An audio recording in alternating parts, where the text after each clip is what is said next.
Koreya va Singapur narxlarini solishtirish uchun bular mana qizlar doim kiradigan Starbucksga kirdik.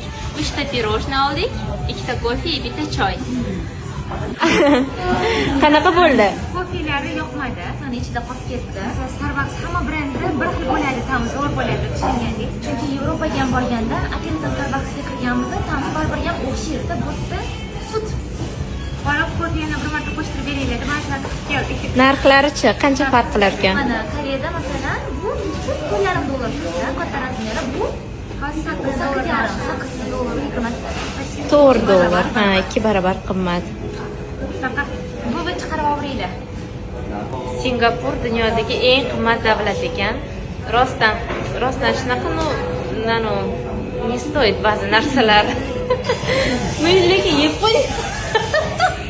Hammasini yeb qo'ydik. Biz ochmiz-da, endi aylanishimiz kerak.